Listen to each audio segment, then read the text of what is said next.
Vendredi dernier, la France présentait officiellement sa candidature aux Jeux Olympiques d'hiver d'Annecy. Ça se passait à Annecy. Et le peintre officiel du CIO est Fernand Donofrio de Guebwiller. On est dans son atelier. Ça va, Fernand? Ben oui, très bien. Formidable aventure. Après cet événement un peu houleuse, mais très bien. C'est dur émouvant comme participation. Pourquoi événement houleux? Oh ben parce que physiquement c'est éprouvant, mentalement aussi, parce que c'est quand même important comme déplacement. Alors Et comme engagement surtout. Bah, j'imagine. Alors comment l'artiste peintre de Guebwiller, Fernand Donofrio, se retrouve-t-il le peintre officiel pour les Jeux JO d'Annecy? Ah ben ça c'est toujours la grande question, ça c'est mystérieux. Comment est-ce qu'un type de Guebwiller arrive à Annecy?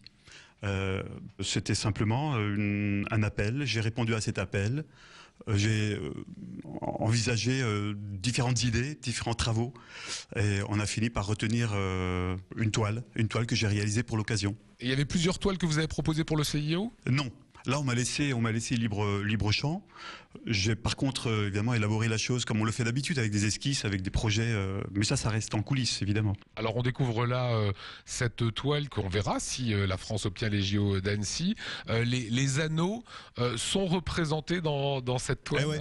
Et oui, je peux le dire maintenant parce qu'avant c'était un peu secret, mais là je peux dire que en effet les anneaux sont représentés, mais c'est ma manière à moi, bien entendu, de représenter un peu la chose. J'ai un peu disséqué les anneaux en les présentant d'une autre manière, avec une symbolique différente. On les voit à travers une forme de tissu qui évoque un peu un étendard, un drapeau, et en transparence on devine un paysage qui est assez sombre à l'arrière, mais pas sombre dans le pessimisme, sombre parce qu'on attend un peu la torche olympique pour avoir la lumière dans le paysage à l'arrière. En même temps, Fernand, la gageure était de retrouver l'aspect sportif, l'excellence du sport et des valeurs dans la toile. Pas facile, pas évident.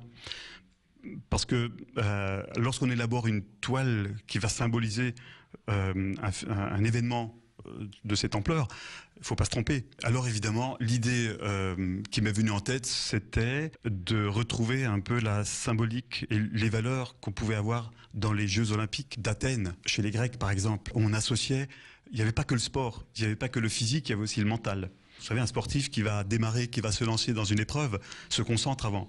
Sinon, il est raté d'avance. Donc on se concentre et puis on se jette. Et ça, il fallait le retrouver dans la toile. Et ça, il fallait le retrouver dans la toile, oui.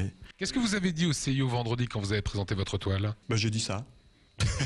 J'ai dit qu'il y avait une grande similitude entre l'artiste et le sportif dans ce phénomène-là, de la réflexion et ensuite de l'action. L'action, on ne réfléchit plus.